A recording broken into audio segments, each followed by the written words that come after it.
سنت الاعتکاف فرمان مصطفیٰ صلی اللہ تعالی علیہ وآلہ وسلم کہ تم میری ذات پر درود پاک پڑھو اللہ رب العزت تم پر رحمت فرمائے گا. سبحان اللہ. علی الحبیب صلی اللہ تعالی علی محمد صلی اللہ تعالی علیہ وآلہ وسلم. اللہ کریم کا یہ کروڑ ہاں کروڑ احسان اور شکر ہے کہ جس رب نے ہمیں ایک مرتبہ پھر اپنی زندگی میں یہ پر نور ساعتوں والا اور بابرکت گھڑیوں والا رمضان مبارک ہمیں عطا فرمایا. یہ اللہ رب العزت کا احسان ہے. ورنہ ایسے کئی چہرے ہیں کہ جو پچھلے رمضان مبارک میں ہمارے ساتھ تھے اور پچھلے رمضان مبارک میں ہمارے اس نماز کورس میں بھی شامل تھے لیکن آج وہ ہمارے ساتھ نہیں ہیں. ایسے کئی چہرے اگر آپ سوچیں گے نا تو آپ کے سامنے آئیں گے. یہ اللہ کا احسان ہے کہ اللہ رب العزت نے پھر ہمیں رمضان مبارک عطا فرمایا. انشاءاللہ جس طرح پچھلے سال ہم نے یہ 25 دن کا نماز کورس سماعت کیا اسی طرح یہی 25 دن ہم اسی طرح نماز کورس سماعت کریں گے. یہ لیکچر سماعت کریں گے. اس میں کسی کو سوال کرنے کی اجازت نہیں ہوگی. اگر کسی نے کوئی سوال کرنا بھی ہوگا تو وہ پرچی پر تحریر کر کے مجھے دے دے. میں انشاءاللہ اگر وقت ہوا تو انشاءاللہ اس کو عرض کر دوں گا, نہیں تو نیکسٹ ڈے میں انشاءاللہ اس کو بیان کر دوں گا, اس سوال کا جواب دے دوں گا. تو یہ اس کا طریقہ کار ہوگا. اس میں ایک دن ایسا ہوگا جسے پچھلی مرتبہ تھا ایک دن سوال و جواب کا بھی ہوگا آخر میں, تاکہ اگر کوئی بندہ اٹھ کر سوال کرنا چاہے تو وہ ایک دن پورا جو ہے وہ سوالات کا ہوگا. تو باقی دنوں میں کوئی سوال نہیں کرے گا بلکہ فقط سماعت کیا جائے گا. اگر کسی کو دوبارہ مسئلہ سمجھنا ہوگا تو وہ پھر اس لیکچر کے بعد وہ مجھ سے ملاقات کرے. انشاءاللہ جو مسئلہ ہوگا میں انشاءاللہ عرض کر دوں گا. آپ احباب سارے نیت کرتے ہیں کہ انشاءاللہ 25 دن میرا ساتھ دیں گے. انشاءاللہ اس میں ہمارا ہی فائدہ ہے. ہمیں یہ دین سیکھنے کا موقع ملا ہے.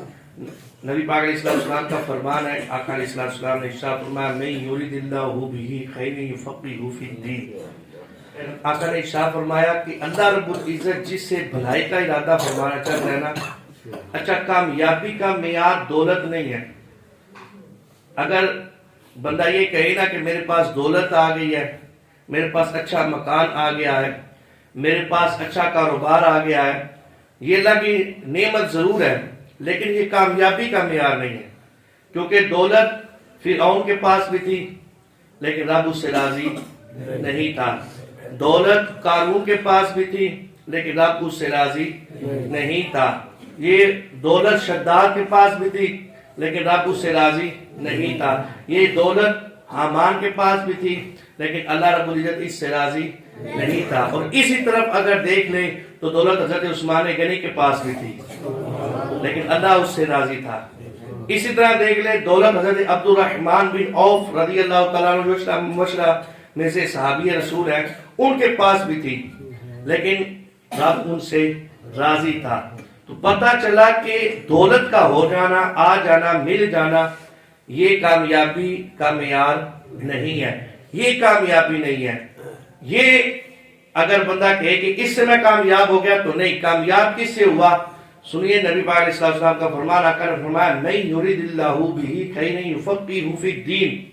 فرمایا اللہ رب العزت جس سے بھلائی والا معاملہ فرمانا چاہتا ہے نا, جس کے ساتھ خیر والا معاملہ فرمانا چاہتا ہے, جس سے راضی ہو جاتا ہے, جس سے رب بھلا کرنا چاہتا ہے, اسے دین سکھا دیتا ہے.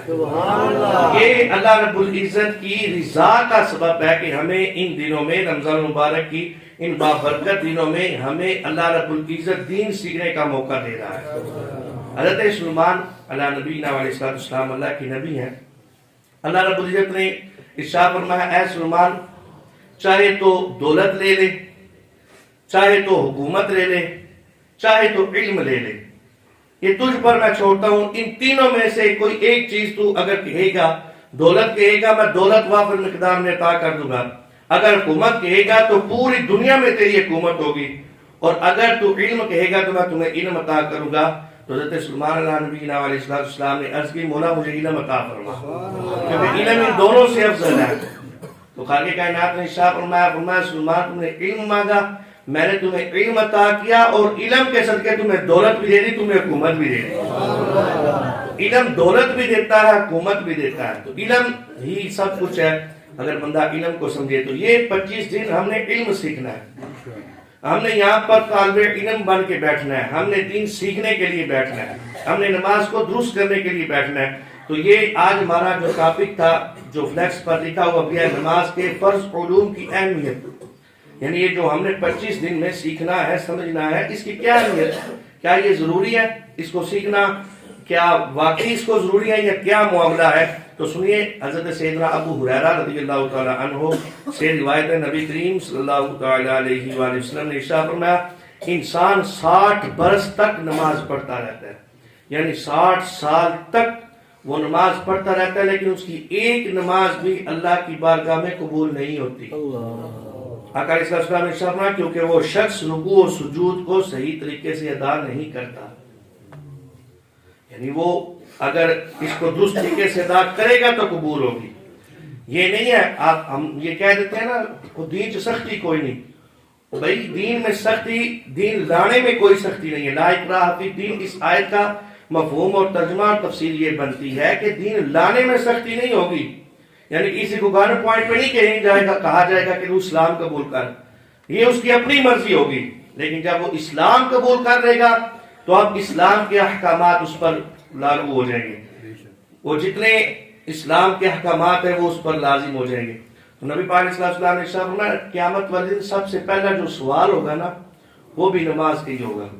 اگر بندہ اس میں کامیاب ہو گیا تو اس کے لیے کامیابی ہی کامیابی ہے، اگر بندہ اس میں نقصان اٹھائے گا تو اس کے لیے خسارہ ہی خسارہ ہے۔ تو نماز پہلا جو ہے وہ سوال ہوگا قیامت والے دن۔ اور نبی پاک صلی اللہ علیہ وسلم نے ارشاد فرمایا جو بندہ اچھے طریقے سے وضو کرے اور اچھے طریقے سے نماز ادا کرے، اس کے رکوع سجود صحیح طریقے سے ادا کرے، فرمایا وہ نماز قیامت والے دن اس کے لیے نور بھی بن جائے گی، دلیل بھی بن جائے گی، اور اس کے لیے نجات بھی بن جائے گی۔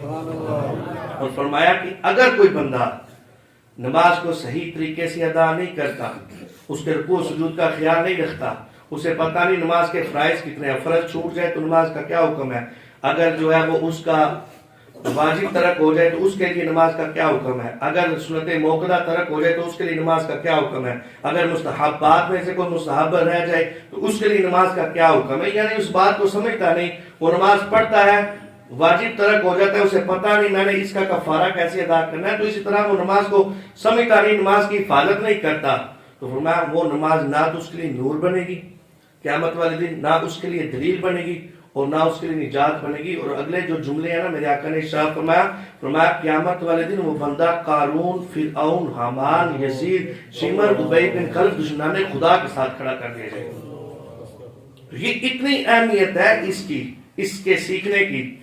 تو سنیے حدیث پاک نبی پاک علیہ السلام نے ارشاد فرمایا، حضرت مولا علی حدیث پاک کے راوی ہیں وہ فرماتے ہیں نبی پاک علیہ السلام نے مجھے منع فرمایا کہ میں رکوع میں قرات کروں، یعنی رکوع میں قرات کرنے سے نبی پاک علیہ السلام نے منع فرمایا۔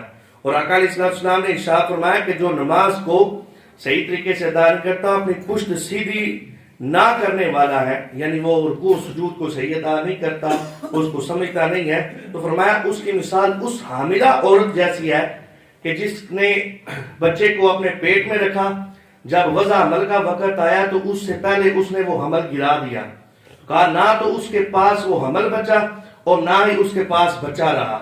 یعنی اس کا مطلب کیا مثال دی، اس کا مطلب یہ کہ اس نے مشقت بھی اٹھائی، درد تکلیف بھی برداشت کی، سب کچھ کیا، لیکن جب اسے جو ہے وہ وقت ملنا تھا، اس کو فائدہ پہنچنا تھا، تو اس نے عمل کو گرایا، نہ حمل رہا، یعنی نہ بچے کی امید رہی اور نہ بچہ رہا۔ اسی طرح نماز جیسی مثال ہے کہ وہ بندہ بستر بھی چھوڑ کے آتا ہے، بندہ ٹائم بھی نکالتا ہے، بندہ سردیوں میں ٹھنڈے پانی سے وضو بھی کرتا ہے، بندہ اپنے بستر کو چھوڑ کر مسجد میں آتا ہے، وقت دیتا ہے، گھر والوں کو چھوڑتا ہے، لیکن آ کے نماز پڑھتا ہے، لیکن رکوع سجود صحیح ادا نہ کرنے کی وجہ سے وہ نماز اس کو فائدہ نہیں پہنچاتی۔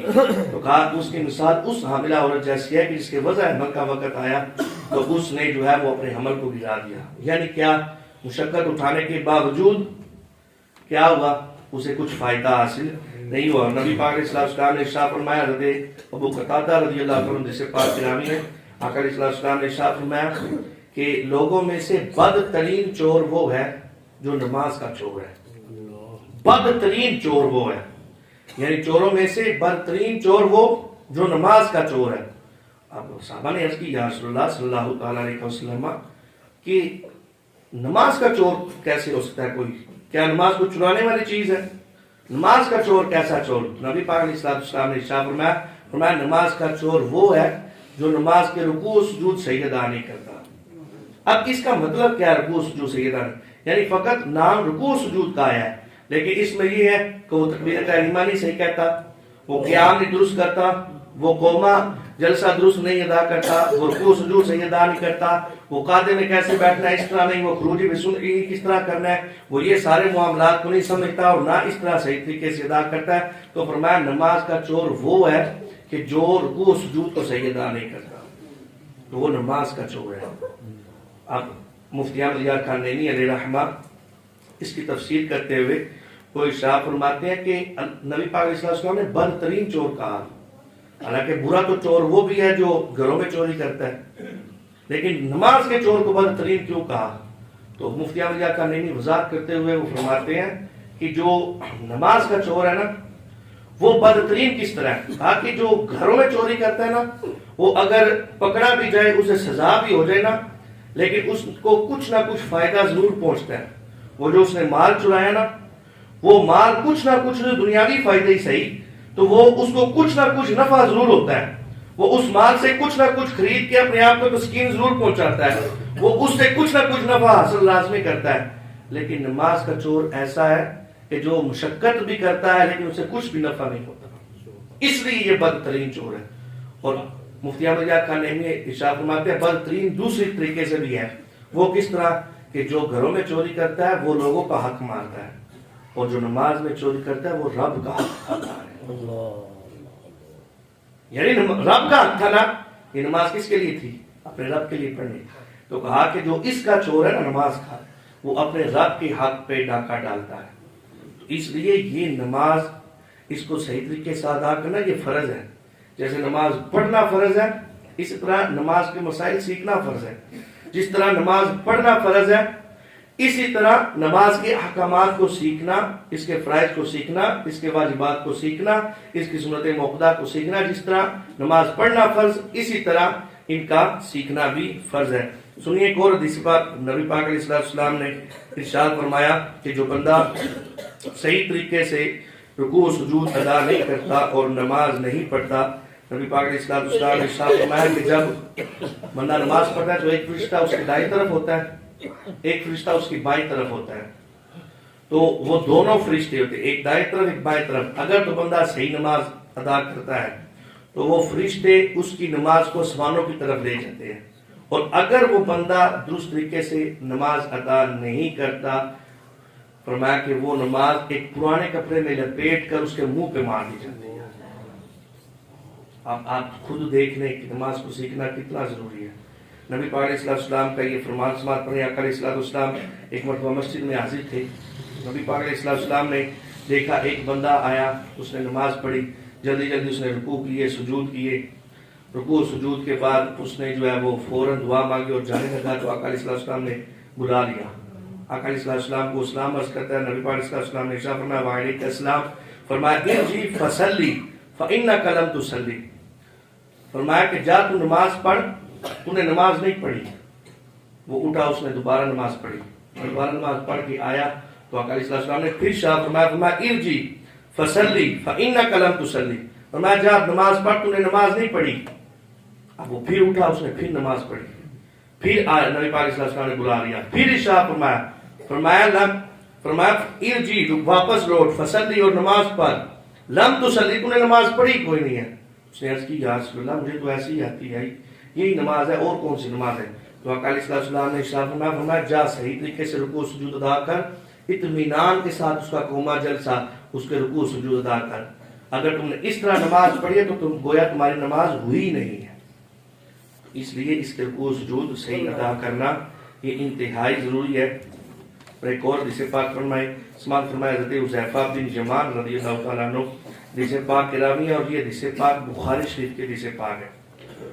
آپ نے دیکھا کہ ایک شخص نماز پڑھ رہا ہے جو رکوع و سجود صحیح ادا نہیں کر رہا ہے، یہ بخاری شریف کے الفاظ میں پڑھ رہا ہوں، تو آپ نے اس کو بلا لیا، آپ نے ارشاد فرمایا کہ کس طرح تم نے نماز پڑھی جس کے رکوع و سجود تم نے صحیح ادا نہیں کیے؟ تو کہا کہ اگر تو اس طرح نماز ادا کر رہا ہے نا تو اس طرح تیری نماز نہیں ہوئی، اور اگر اسی طرح پڑھتا رہے گا تو تیرا دین محمدی پر وصال نہیں ہوگا۔ اور ایک جو سنن نسائی شریف کے حدیث پاک ہے اس میں پوچھا گیا کتنے عرصے سے یہ نماز پڑھ رہا ہے اس طرح؟ حضرت حذیفہ بن یمان نے کہا میں 40 سال سے 40 برس سے ایسے نماز پڑھ رہا ہوں۔ تو آپ نے ارشاد فرمایا تم نے 40 سال سے نماز پڑھی کوئی نہیں ہے، تو اس لیے اس نماز کو سیکھنا ہم پر فرض ہے۔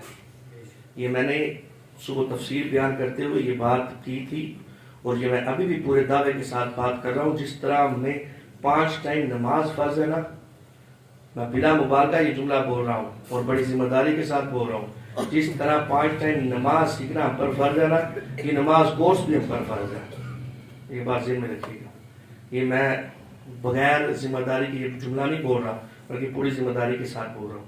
تو ہم نے انشاءاللہ ان 25 دنوں میں کوشش کرنی ہے کہ جو عمومی طور پر ہمیں نماز کے مسائل درپیش ہے نا وہ انشاءاللہ ہم نے سیکھنے ہیں۔ وقت گزر جائے گا، گھر میں سو کر بھی گزر جائے گا، وقت گزر جائے گا، اٹھ کر چلے جائیں گے پھر بھی وقت گزر جائے گا۔ اگر یہ 20 منٹ ہم دے دیں گے 24 گھنٹوں میں سے پھر بھی وقت گزر جائے گا۔ تو انشاءاللہ یہ سوا پر جماعت ہے، تو اس طرح 10 منٹ جماعت کے اور اگلے 20 منٹ 45 منٹ تک ٹائم بنتا ہے۔